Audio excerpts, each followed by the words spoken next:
Halo guys, apa kabar? Kembali lagi di channel kami, The Siddhartha. Hari ini saya mau membahas mengenai siklus tren jam tangan. Maksudnya begini, bukan berarti jam tangan itu hari ini tren, nanti tidak akan tren lagi, bukan.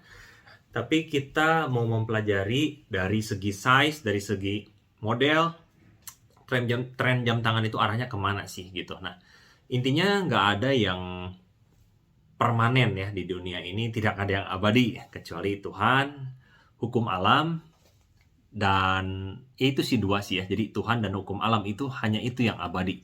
Hukum alam itu contohnya kayak gravitasi lah, kayak gitu teman-teman. Nah, anyway, maksud saya begini teman-teman. Mungkin zaman dulu banget ya, zaman papa mama saya, zaman ya mungkin tahun 80-an, 90-an, atau mungkin di sebelumnya udah ada tren yang berubah gitu. Contoh misalnya zaman dulu banget tren dress watch itu merupakan jam tangan yang bagus banget, banyak dicari zaman dulu lah ya, awal-awal ya. Ketika mungkin orang-orang tuh bekerja dengan pakaian rapi, dengan jas, dengan dress gitu. Teman-teman lihatlah film-film di zaman dulu.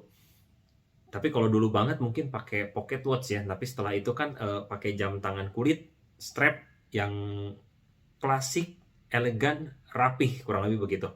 Terus ketika mulai bermunculan jam tangan bracelet rantai, itu kan trennya mulai itu. Dan pada saat itu trennya adalah di two-tone-nya itu sering banget. Jadi kalau sampai sekarang saya lihat ya, kalangan om-om atau tante-tante gitu ya, masih cukup banyak yang memakai jam two-tone Rolex loh teman-teman. Dan size-nya cukup unik.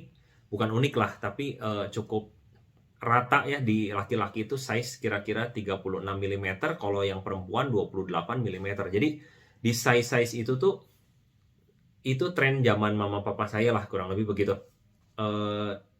Mungkin sekitar tahun 80-an ke 90-an lah ya. Nah, jadi maksudnya sampai satu momen di mana ukuran 36 mm itu rasanya kalau untuk laki-laki terasa kekecilan. Dan 28 mm untuk perempuan juga mungkin kurang gaya, terutama untuk laki-laki dan perempuan masa-masa generasi Y, Z, dan yang baru lah ya, kurang lebih begitu. Nah, jadi sekitar tahun 2000-an lah, 2010-an lah ya mungkin ya, 2010-an, itu tren jam tangan berdiameter besar mulai bermunculan ya. Salah satunya ya Panerai. Sampai waktu itu Panerai itu secara brand image itu bisa dibilang sangat naik daun, melebihi Rolex saat itu ya, karena orang lebih keren pakai Panerai gitu daripada pakai Rolex. Dan Panerai sempat dijual di atas retail selama beberapa waktu loh teman-teman. Jadi misalnya retailnya 200 juta, contoh deh misalnya, kalau nggak retailnya 100 juta atau 70 juta. Dulu sih nggak semahal 200 gitu ya, tapi anggaplah misalnya 50-60 juta. Nah, di gray market itu bisa nyampe 100, bahkan 100 juta lebih gitu. Nah, sampai saat itu yang terkenal sekitar diameter 44 mm, 42 rada jarang teman-teman, tapi range 44 mm. Jadi jam tangan itu besar gitu diameternya. Nanti saya mungkin sharing ya. Dan salah satu yang paling terkenal adalah Panerai Luminor yang ada apa namanya, pelindung di ini ya, pelindung di crown-nya ini gitu. Nah, jadi namanya crown guard teman-teman. Nah, memang sih pada saat lagi terkenalnya Panerai, saya juga pernah ngeliat temen pakai Panerai itu keren banget. Bahkan sempat ada perasaan, aduh kayaknya kalau pakai Panerai keren banget ya, karena teman saya tuh lebih appreciate orang-orang yang pakai Panerai gitu daripada orang yang memakai Rolex, karena Rolex itu masih cenderung identik dengan om-om lah, kurang lebih begitu. Nah, tapi satu momen ternyata jam tangan berdiameter besar yang 44, 46 mm gitu, ternyata makin kesini sekarang trennya udah mulai balik lagi ke tren sekitar 40 mm sampai 36 mm lagi. Jadi terutama untuk tangan-tangan Asia lah ya, yang berbadannya nggak terlalu besar tapi juga nggak terlalu kecil gitu, yang cukup normal lah. Bahkan mungkin kalau untuk laki-laki yang cenderung kecil, itu lebih nyaman memakai balik lagi ke diameter 36.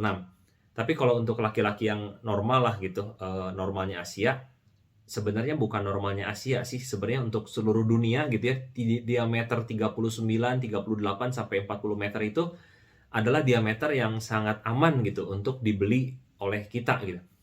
Dan sekarang dulu kan kalau ngomongin sport watch itu kan nggak terlalu spesifik ya. Contoh kayak misalnya ketika Patek Philippe sama Audemars Piguet ngeluarin sport watch-nya itu kan lebih ke general sport watch lah, Audemars Royal Oak gitu kan. Tapi sekarang udah mulai sebenarnya bukan sekarang lah, udah cukup lama juga udah mulai digenre-genrekan gitu. Contoh kalau misalnya diver ya untuk diving gitu kan.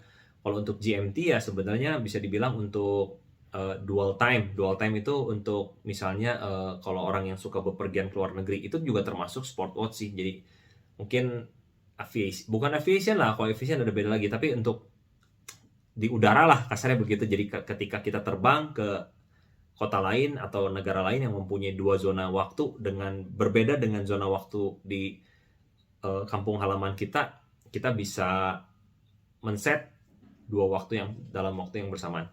Juga untuk chronograph itu untuk yang suka dengan balapan lah ya, kurang lebih begitu.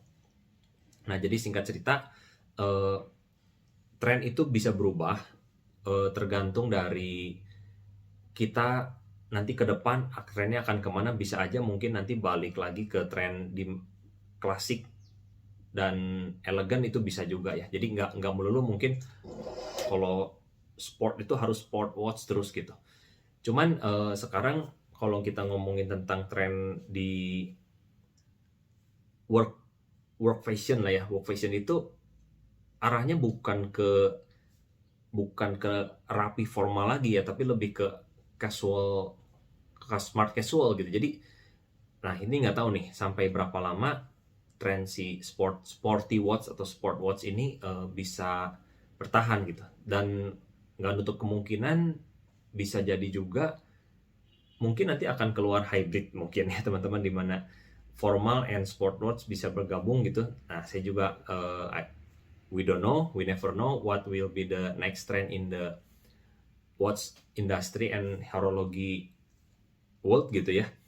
Ya yang pasti kita nggak bisa matok satu jenis, satu model, satu tren. Wah kalau saya misalnya buying the sport watch atau misalnya entah itu Rolex, entah itu AP, entah itu Patek gitu, ini akan bertahan selamanya. Terus misalnya wah 40 mm adalah diameter yang dari kini sampai nanti itu akan menjadi diameter yang bagus. Misalnya kalau nggak sekarang, wah sekarang tuh trennya jam dengan diameter kecil. Jadi kalau misalnya beli yang diameter kecil itu pasti aman. Kita nggak tahu apakah nanti tren akan, ternyata nanti trennya 42 mm adalah diameter yang menjadi apa ya namanya ya, crowd tuh suka gitu. Kita kan nggak tahu. Karena dulu make diameter 40 meter jadi apa ya namanya ya, lebih kebesaran gitu ya, oversize lah, oversize watch itu orang-orang oke, dan arahnya ke situ gitu. Dan mereka pun yang beli, mereka pun yang saat itu mungkin invest gitu ya, ya mereka benar gitu kan. Nah cuman kalau saya pribadi, kalau misalnya daripada memikirkan tren, saya pikir salah satu kesimpulan yang saya tangkap ya dengan tren yang bisa berubah, yang paling penting adalah diri kita sih. Jadi misalnya contoh kalau saya pribadi, saya harus menyocokkan dari lebar tangan, dari pergelangan, panjang pergelangan gitu kan. Size-nya yang penting proper atau enggak. Jadi kalau saya pribadi sukanya proper, enggak terlalu kecil, enggak terlalu gede gitu. Jadi dari diameter, I think no more than 40 mm ya. Dan nggak kurang dari 36 mm. Jadi 36 ini size yang terkecil gitu. Terus untuk lug to lug, I think nggak lebih dari 48,5 lah, kurang lebih gitu lah, 40, di bawah 49 mm lah lug to lug. Karena lebar pergelangan saya ini kurang lebih sekitar 54 mm ya. Jadi kalau 49 ke bawah masih terlihat nggak overhang gitu. Terus kalau lug to lug paling kecil mungkin 44 mm kayaknya ya. Jadi itu yang cukup proporsional gitu tapi beda lagi mungkin dengan teman-teman yang punya tangan lebih kecil atau tangan lebih besar. Intinya itu adalah inti dari pemilihan watch atau luxury watch maybe teman-teman untuk yang saya pilih. Jadi saya sih arahnya nggak mikir tren arahnya akan kemana. Yang pasti kalau misalnya one day mau adding the collection of my watch gitu, saya pasti stick to the size dulu gitu. Diameter antara 36 sampai 40 meter itu checklist gitu. Lak-to-lak antara 44 sampai di bawah 49 mm itu checklist. Mungkin ketebalan ya, ketebalan saya pikir tergantung merek. Kalau misalnya G-Shock masih bisa toleransi untuk jam tangan yang tebal di atas 15 mm gitu ya. Tapi kalau misalnya untuk jam rata-rata biasa lah seperti ini, kayak diver gitu, saya masih bisa toleransi sampai kurang lebih di bawah 15 mm untuk ketebalan. Kalau ketipisan mungkin agak cenderung bebas ya, karena kalau misalnya kita ngomongin classic watch atau dress watch, itu bisa sampai 9 atau mungkin 8 mm itu bisa terjadi sih dan tetap oke gitu. Cuman yang saya suka rata-rata kalau untuk sport watch mungkin di area antara 10, 11 sampai 13 mm untuk thickness ya. Ya mungkin itu sih yang bisa saya sampaikan. Jadi kalau kita ngomongin tren nggak akan habis dan akan selalu berputar ya. Kadang trennya nanti jam lebih berdiameter besar, kadang berdiameter kecil, atau mungkin kadang berdiameter tengah-tengah gitu. Saya pikir daripada ngikutin tren, yang paling penting kalau kita misalnya mau ngambil watch atau luxury watch atau collection watch yang kita mau gitu, yang cocok aja dan yang paling cocok dengan selera Anda, dengan hati Anda. Kurang lebih gitu sih. Jadi video ini hanya pengen sharing tentang itu. Whatever the trend is, stick to your plan. Sampai jumpa di next video. See you guys.